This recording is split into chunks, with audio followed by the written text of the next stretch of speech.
Une recette culte de Stéphane Gégaud, l'ami Jean. Alors moi, Alors, ça, tu l'as dit, c'est une vraie recette culte. Alors, j'ai pas beaucoup de recettes, tu vois, mais il y en a quelques-unes, dont celle-là, c'est la crème de parmesan. Alors, c'est tout bête. Il y a pas, tu vois, il y a pas beaucoup de manipulation à faire. Il y a 2-3 choses à respecter. Un oignon classique, tu vois, que tu le prends, tu l'éminces. parce qu'après c'est mixé, hein, en fait. Voilà, tout à fait. Ok, moi je chauffe une cocotte, Voilà. je mets un petit filet d'huile. Tu mets un petit filet d'huile d'olive. Alors, tu as fait chauffer, voilà. Tu mets ton oignon. Ouais, et là tu fais suer. Tu fais suer. Pas de couleur. Pas de couleur. D'accord, Ah, ok. voilà. D'accord. Pas de couleur. Ok. Surtout pas de couleur. Donc tu fais suer tranquillement. Ok.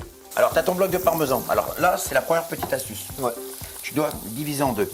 Donc là, on a 400 grammes de parmesan. Ok, d'accord. Alors, j'ai fait en sorte de mesurer, de peser, parce que généralement je le fais à l'instinct, tu vois. Donc là, on a un oignon, on a 400 grammes de parmesan, on aura un demi-litre de lait, un demi-litre de crème et un peu de bouillon. Alors le bouillon, un peu de bouillon, pourquoi? Ça va donner ce côté un petit peu, si tu veux, un petit peu viande, tu vois, un petit peu gourmand, tu vois. Ça va casser un peu de profondeur, tu vois, ça va casser un peu ce côté crémeux. Ok. Alors là, je coupe le parmesan grossièrement, t'as pas de taille proprement dite. Ouais. Le seul truc, c'est que tu dois conserver la moitié de ton parmesan pour l'étape finale. Et donc là, au bout de 3-4 minutes, voilà, parfait, on met le parmesan. Le petit parmesan comme ça. Étape à faire attention, Ouais. que le parmesan, si tu veux, n'attache pas. D'accord. Tu vois, je veux vraiment que le parmesan, tu vois, commence à faire son effet, ce côté un petit peu marrant, tu vois, ce côté un peu fort. Tu vois, Ils prennent les arômes aussi. Ils prennent les arômes. Voilà. Ok. Alors, je te rajoute une petite branche de romarin, une petite branche de thym, une petite branche de laurier, qui va emmener une petite saveur supplémentaire. Donc voilà, tu laisses suer tranquillement. On peut remonter. Bien sûr, bien sûr. Tiens, hop. Voilà, tu augmentes un peu. Voilà. Une fois que ça commence à Là, suer, encore 5 minutes de plus, c'est le parmesan. voilà, tout à Ok, fait. d'accord. Ça roule tranquillement. En tout et pour tout, il faut 3 quarts d'heure.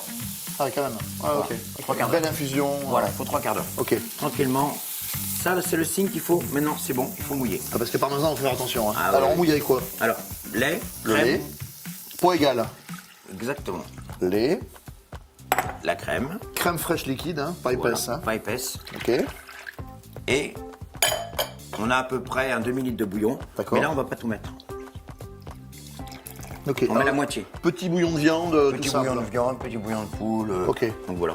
Ou si vous êtes à la maison, vous n'avez pas de bouillon proprement dit, comme nous, on peut en avoir. Un petit peu de bouillon cube. Un petit peu de Pourquoi bouillon pas. cube. Ok. D'accord. Et voilà. Et là maintenant, on monte à ébullition et on laisse faire. Voilà.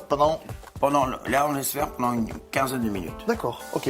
Pendant ce temps-là, on reprépare. Alors, on peut se garder un petit morceau de parmesan pour mettre dans l'assiette, Petit copeau. pour un petit copeau, parce que l'idée c'est d'avoir un petit peu de lardon, un petit peu de parmesan, quelques petites noix, Des petits croustillants, voilà, tu vois, un petit croquant, de la matière, qui donne un peu de matière. mâche, qui donne un peu D'accord. de gourmandise. Ouais. Parce que là, on va le laisser fondre, on va le mixer, Ouais. on va tout éclater les saveurs. Ouais. Ensuite, on va mixer, mais avec le thym, le laurier. C'est pour ça qu'on en met très peu. Ah, d'accord. Tu mixes tout. Bam. Ok. On explose de tout. D'accord. On coupe notre parmesan et hop, et ça, on le met de côté. Et là, tu vas tout mixer parce que tu sais, dans la cuisine classique, on mixe jamais le thym, le laurier et le romarin. Oui, dans la cuisine classique, on fait un bouquet garni, tu vois, avec le poireau, etc. Oui, mais bon, je suis pas quelqu'un de classique. Non, ça, si ça, toi, ça se saurait, Damien. Donc toi, t'envoies et c'est bon. Tu vois, C'est mais nickel. moi j'aime bien, si tu veux, tu vois, alors, bien entendu, on fait attention à ne pas mettre Bien sûr. un truc en exagération, Ouais. mais un petit peu de thym, un petit peu de... Hop, on éclate les saveurs. Par contre, ouais, ça va rester. Voilà, là. Voilà. ça va rester. On va le passer après dans une petite passette. Donc tout est le côté, on va dire bois pour simplifier, va rester dans la passette, mais on aura tous les arômes. Voilà, donc, Et ça va avoir ce côté un petit peu complexe. Tu vois, c'est ça qui est intéressant. Tu vois, on part sur quelque part, c'est simple, hein, crème, lait, lait, parmesan, entre lait, guillemets, voilà. et Puis puis, sauf que là, on va lui donner voilà. une dimension presque de fête. Ok. Tu vois, moi je pense que c'est vraiment un potage de fête. Et qui peut se servir également en accompagnement. Tu veux, par exemple, t'es en été, une bonne tomate bien marinée dans un petit vinaigre, vinaigre de bagnos, une petite huile d'olive, et là, tu fais ta petite crème de parmesan froide, Glacé, c'est bon.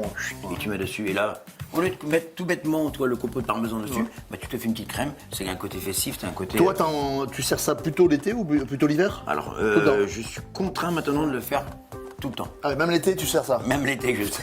C'est vrai que c'est devenu un vrai classique. L'autre jour, une petite anecdote marrante, c'est que t'as trois types qui rentrent, mais des gaillards, tu vois. Et on est venu pour la crème de parmesan. Et là, tu regardes, Une petite soupe et voilà. Toi, c'est trois gaillards, ils sont arrivés, ils sont posés, ils ont mangé leur crème de parmesan, ils sont partis au bureau. Bon, moi, chaque fois que je viens chez toi, si j'ai pas ma crème de parmesan, je dis mince. Ouais, mais il manque quelque chose. C'est vrai que ça fait partie des petits moments classiques. Donc là, tu vois, tout le parmesan a fondu. Il y a 15 minutes de cuisson à peu près. Voilà, il y a 15 minutes de cuisson. Les oignons sont encore légèrement croquants. Le parmesan a fondu. C'est maintenant que là, on va faire exploser les saveurs. Là, on mixe. Voilà. Okay. Alors, un petit détail que j'avais omis de te dire, tu ne mets pas de sel. Pas au début. Pas au début. Le parmesan est toujours un peu salé. Okay. Donc, si tu mets le sel au départ, tu risques d'avoir quelque chose de trop salé. Tu préfères te le mettre à la fin pour voir ça. Ok, donc je mixe. Vas-y, tu le mixes. Donc là, tu vois, tu fais éclater tout le monde. Tu sens le parfum. Déjà là, au bout de 15 minutes, tu sens bien le parfum, cet arôme parmesan, ce côté un petit peu floral, et c'est vraiment intéressant. On a bien explosé voilà, tout là. Bien explosé, tu vois. C'est devenu quelque chose de lisse, c'est parfait. C'est légèrement lié, c'est impeccable. Voilà, faut pas plus, tu vois. Et là, maintenant, on remet. Attends, je goûte. Alors le sel, c'est vraiment à la fin, parce que là, tu rajoutes le parmesan et salé. Voilà, d'accord. Vraiment, tu vois, et là maintenant, tu vois. L'autre moitié du parmesan. Okay. Et on remixe encore. Là, on laisse fondre. D'accord. Et là, tu laisses fondre. Ok. Tu laisses fondre tranquillement. Et c'est là maintenant qu'elle va vraiment prendre sa dimension. Il est où le parmesan là? Alors, tu vois, le parmesan a fondu. Ça a carrément enrobé ta crème. Là, c'est vraiment ce côté. Tu vois, c'est vraiment joli. Tu vois. Alors, tu vois, ce qui est intéressant, c'est tu as ce côté crémeux, ce côté laiteux. Maintenant, tu vas le mixer. Vérifie bien la texture. Là, je pense que je vais rajouter un tout petit peu de bouillon. Ouais. Voilà, c'est pour ça que c'est important, tu vois, de bien garder une partie du bouillon. Voilà. Voilà, là, tu vas avoir une texture qui va être parfaite. Tu goûtes au niveau du sel? Ouais. Tu vois, là, on est pas loin, là. Petite pointe, toi. Léger en sel. Léger en sel. Piment d'Espelette. Une petite pointe de piment d'Espelette. Toujours pour avoir cette force. T'as pas travaillé avec Yves Candebord, toi? Et si, c'est un petit peu tu vois, mon côté breton. Breton basque. Ah ouais, ça peut vous dire que là, il y a du caractère. Allez hop, je passe au chinois? Ouais, tu passes au chinois. Pendant ce temps-là, on se prépare une petite assiette gourmande avec un peu de lardon, quelques petites noix cassées comme ça juste à la main. Chez toi, tu mets des petits croûtons là qui sont vraiment très avec bons. des petits croûtons, donc je récupère le pain de la veille, classique. Ouais. On le taille finement. Ouais, très finement. Et après, on fait une friture. 190 degrés. Ouais. Et le petit truc, c'est que tu les jettes dedans, tu les frites. C'est ça. Et 190 degrés, pour comme ça saisit tout de suite ton pain et il n'a pas le temps de boire. Tu vois, il n'a pas le temps de boire de la graisse, donc ça reste complètement croquant. Tu vois, c'est pour ça qu'il reste super croustillant. Exactement. Donc les petits lardons sautés, un petit peu de noix ou de croûtons. Voilà, un peu de ciboulette. Un petit peu de ciboulette pour la fraîcheur. Et là, tu peux verser ta crème sur ta composition d'assiette. Voilà, tu vois, elle est lisse, elle est gourmande, parfumée, t'as vraiment ce côté floral. Toi, t'as l'impression de te retrouver dans les montagnes. Et chez toi, vous arrivez avec le petit pot là. Ah oui, on sert avec le petit pot, une petite pointe de crème, une petite pointe de piment d'Espelette. Et là, quand tu prends une cuillère, regarde, t'as les petites noix, t'as les petites ciboulettes, t'as les lardons. Et ouais, je résiste pas. Bah écoute, je te suis. Trop bon. Fantastique. Et là, ça. T'as l'essence du fromage, le côté cuit, le côté cru. Parce que j'aime, c'est que c'est pas du tout astringent, tu vois, t'as pas le côté parmesan, voilà, qui râpe un peu la palette.